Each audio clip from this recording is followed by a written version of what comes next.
এর আগের ইন্টারভিউতে আমি বলেছিলাম যে বড় কোনো প্রজেক্ট ছাড়া কামব্যাক করব না, দরকার হলে বাসায় বসে থাকবো।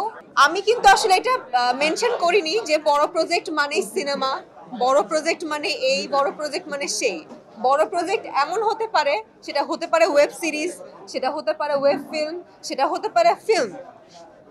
এবং আমার কাছে এই কাজটা বড় মনে হয়েছে বিকজ অফ এখানে রায়হান রাফি আছে, এবং রায়হান রাফির সাথে একটা গল্প আছে, অনেকগুলো বড় বড় কাস্টিং আছে যাদের আসলে আমরা আপনারা আপনাদের ছোটবেলা থেকে দেখে আসছেন। তা আমার কথা তো নাই বললাম। তো সবকিছু মিলে মনে হয়েছে যে এটা একটা ধামাকাদার কোনো কিছু হতে যাচ্ছে। এবং আমি আসলে খুবই খুঁতখুঁতে, কোনো কাজের ব্যাপারে খুবই খুঁতখুঁতে হয়ে গেছি ইদানিং। আমার কোনো কিছুই ভালো লাগে না। গল্প শুনি, একটা গল্প শুনি, না আমার ভাল লাগছে না, না আমার এইটা ভাল লাগছে না, সেটা ভাল লাগছে না। সো সবকিছু মিলে মনে হয়েছে এইটা it's a perfect project for me, এবং এটা দিয়ে আসলে আমার কামব্যাক করলে ভালো হবে। অর্ধেক পাউডারে দ্বিগুণ উজ্জ্বলতা, নতুন রিন অ্যাডভান্সড অর্ধেক পাউডারে দ্বিগুণ উজ্জ্বলতা। এবং অনেকদিন পরে রায়হান রাফির সাথে কাজ করছি। রায়হান রাফি সেই শুরুতে পোড়ামন টুয়ে কাজ করে এসেছি, কাজ করে গেছি, তারপর দহনে কাজ করলাম, দুইটা প্রজেক্টে কাজ করছি। অনেকে অনেক সাইড থেকে জিজ্ঞেস করছিল রাফির কাজ তুমি কেন করছো না। তো আসলে যেই কাজটা দিয়ে আসলে মানুষের মনে গেঁথে গেছিলাম, রায়হান রাফির পোড়ামন টু দিয়ে গেঁথে গেছিলাম, সো সেই জায়গাটা না আসলে নষ্ট করতে চাই না, যে না ও আচ্ছা ঠিক আছে যেন তেন কাজ করছে, পোড়ামন টুই ভালো ছিল। তো এটা আসলে বলতে মানে এই জিনিসটা আসলে করতে চাই না। পোড়ামন টু থেকে দহন ভালো, দহনের থেকে ব্ল্যাক মানি ভালো হয়েছে। সো এই জিনিসটার জন্য অপেক্ষা করছিলাম, তাই এতদিন অপেক্ষার পরে ব্ল্যাক মানিতে কাজ করছি। আমি আমার চরিত্র নিয়ে কিছু না বলি, কারণ এখানে এটা আসলে ডিরেক্টর, প্রডিউসার কিংবা প্রযোজনা প্রতিষ্ঠান থেকে আসলে বলে দেওয়া হয়েছে যে ক্যারেক্টার নিয়ে অ্যাটলিস্ট কিছু বলো না, যেহেতু এতদিন পরে একটা ভালো কাজ করতে যাচ্ছি। সো কাজ করার পরে আসলে ক্যারেক্টারটা নিয়ে বলো। বাট ডেফিনেটলি যেহেতু এতদিন পর, এত বছর পর রায়হান রাফির কাজ করতে যাচ্ছি, নিজেকে ডিফারেন্টভাবেই আসলে আমি লুকসেটও করা হয়েছে। আমি নিজেকেই চিনতে পারিনি যে ইজ ইট মি, এটা কি আসলেই আমি।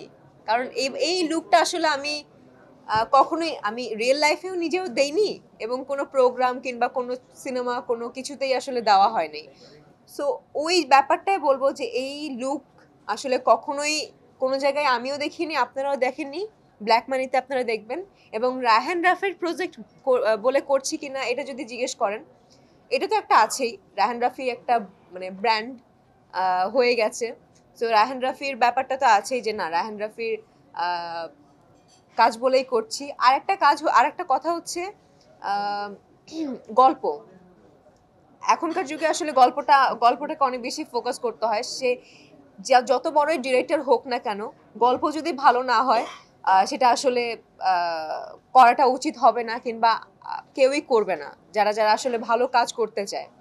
সো আমার কাছে ওই ব্যাপারটা আসলে একদম নিঃসন্দেহে আমি কাজটা চোখ বন্ধ করে করেছি, কারণ রায়হান রাফি মানেই ভালো কাজ।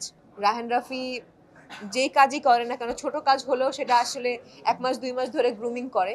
এবং রায়হান রাফি ভাইয়ের সাথে লাস্ট 1 মাস ধরে আমার এই ব্যাপারেই আসলে কাজ মানে কথাবার্তা চলছে, স্ক্রিপ্ট নিয়ে বসেছি, কিভাবে নিজের ক্যারেক্টারটাকে ডেভেলপ করা যায়। আমার কাছে যদি কোনো কিছু মনে হয় যে ভাইয়া এই ব্যাপারটা আসলে এইভাবে দিলে কেমন হয় বলো তো, সে বলে যে হ্যাঁ হ্যাঁ এটা ঠিক বলেছো। তার কাছে যদি মনে হয় পূজা তুমি এই ইনপুটটা দাও, তখন আমার কাছে মনে হয়েছে যে না আচ্ছা ঠিক আছে ওকে। সো গ্রুমিং এর ব্যাপারটা হয়েছে, 1 মাস ধরেই হয়েছে। পূজার একটাই ব্ল্যাক মানি আছে, সেটা হচ্ছে ওয়েব সিরিজ ব্ল্যাক মানি।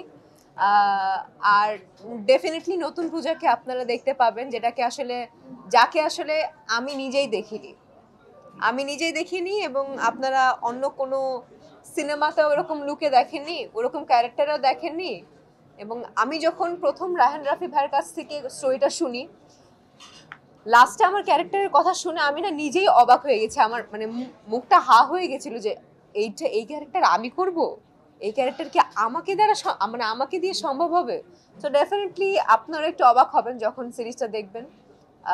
তখন আপনারা নিজেরাই নিজেদেরকেই প্রশ্ন করবেন যে এইটা পূজা চিরি ছিল। সো ডেফিনেটলি নতুনভাবে পূজাকে দেখা যাবে।